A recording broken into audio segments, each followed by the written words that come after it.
Last উইকে আমি একটু সিক ছিলাম, তো ওই জন্য ডেইলি বেসিসে ব্লগগুলো আপলোড করা হয় নাই। আজকে ভাবলাম যে এই উইকে যা যা করছি সবকিছু কম্বাইন্ডে একটা ভিডিও শেয়ার করা যাক। সো হ্যালো এভরিওয়ান, কি অবস্থা সবার? Welcome back to my another daily blog. এই ব্লগটা যেদিন স্টার্ট করা হয়েছে ওই দিন আমি আমার হাজবেন্ডের নানু বাসায় যাব, তাই সকাল সকাল ঘুম থেকে উঠে ড্রেসগুলো বের করে নিচ্ছিলাম। আর আজকে আমরা ম্যাচিং ড্রেস পরবো।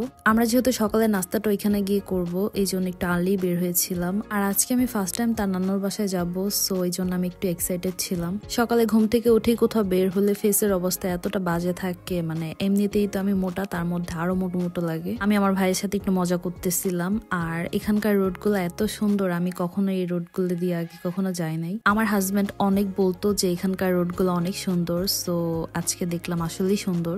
আর আমরা রাস্তায় একটু গাড়ি ব্রেক করে মিষ্টি নিচ্ছিলাম, যেহেতু ফার্স্ট টাইম যাচ্ছি আমি।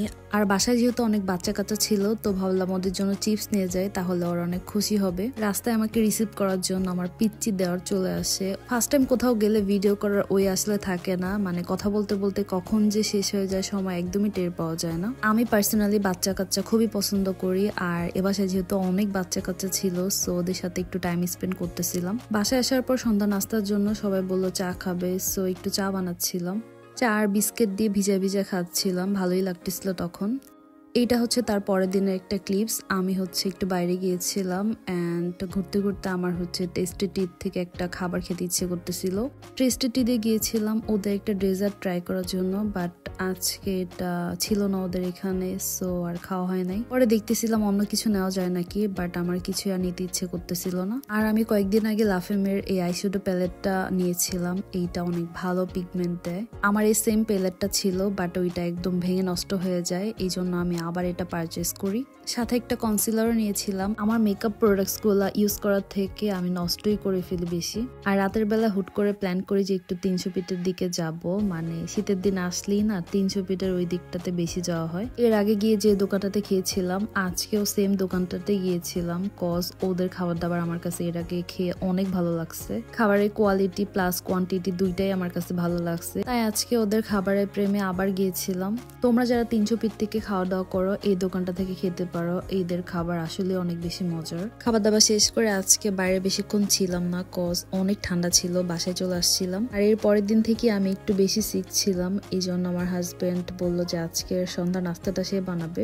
আমি তাকে আর না করি নাই, আমি তাকে উৎসাহ দিয়ে বলতেছিলাম আপনার হাতের বানানো খাবার আরো বেশি মজা লাগে। আমার জামাই আমাকে হেল্প করতে চায় বা কাজ করতে পারে, কিন্তু তার একটু টাইম লাগে, এটাই প্রবলেম। বাট এইরকম একটু একটু হেল্প করে এটাতেই আমি অনেক হ্যাপি। ডিম দিয়ে পাউরুটি ভাজা খাওয়ার পর আমার ইচ্ছে করতেছিল গরম গরম হালিম খাওয়ার জন্য, তো আমার জামাইকে বলার পর তারও নাকি ইচ্ছে করতেছিল হালিম খাওয়ার জন্য। পরে আর দেরি না করে সে সোজা গিয়ে বাইরে থেকে হালিম নিয়ে আসে। আমার না বাসায় বানানো হালিম কখনোই খেতে ইচ্ছে করে না, মানে বাইরে লোকাল জায়গার যে হালিমগুলো আছে না, ওগুলাই আমার অলওয়েজ খেতে ইচ্ছে করে। দেন পরের দিন ঘুম থেকে উঠে ডিম খাচ্ছিলাম। আমার খাবারের মধ্যে ডিম থাকলে এটা কখনো আমি না করি না, ডিম আমি অলওয়েজই খেয়ে থাকি। আর আজকে রাতে একটা স্পেশাল রান্না হবে, সেটা হচ্ছে খিচুড়ি। আমার সিক থাকার জন্য আমার আম্মু আসছিল আমাকে দেখার জন্য, সো আজকে মার হাতের খিচুড়ি খাবো। দুনিয়াতে যত রান্নাই যত রেস্টুরেন্টে খায় না কেন, মার হাতের রান্নার থেকে বেস্ট আর কিছুই হতে পারে না। খিচুড়ি আমার এমনিতেই পছন্দ, আর আজকের খিচুড়িটা সবজি দিয়ে রান্না করা হয়েছিল, সাথে আমার হাজবেন্ডও একটু হেল্প করতেছিল মাকে। আমার জামাই আর কিছু পারুক আর না পারুক, এভাবে মানে খিচুড়ি বা বিরিয়ানি উল্টায় পাল্টায় দিতে বললে সে এটা খুব ভালো করে পারে। বাসায় কিছু রান্না করা হলেই তাকে এরকম উল্টা পাল্টানোর কাজে হেল্প করতে দেওয়া হয়। লাস্ট কয়েকবার পাতলা খিচুড়ি খাওয়া হলো, আজকে সবার ইচ্ছে করতেছিল ভোনা খিচুড়ি খাওয়ার জন্য, সো আজকে এই জন্য ভোনা খিচুড়িটাই বানানো হচ্ছিল। এইটা তার পরের দিনে একটা ক্লিপস। ওই দিন সকালে ঘুম থেকে উঠে দেখি এত কুয়াশা পড়ছে। আজকের ঘুম থেকে ওঠার পর আমার মনে হয়েছে যে শীতের সকাল বোধহয় আজকেই। আমার মা তো পিঠা বানানোর জন্য একদম এক্সপার্ট, তো এখানে আসার পরও মাকে দায়িত্ব দেওয়া হয়েছিল পিঠা বানানোর জন্য। শীতের দিনে আসলে চিতই পিঠা থেকে আর কোনো কিছু বিকল্প হতে পারে না।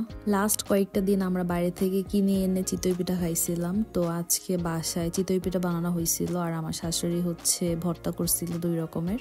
এই তো লাস্ট উইকে আমি এগুলাই করছিলাম। আই হোপ আমার ভিডিও তোমাদের ভালো লেগেছে। Don't forget to like, comment and share. Bye by.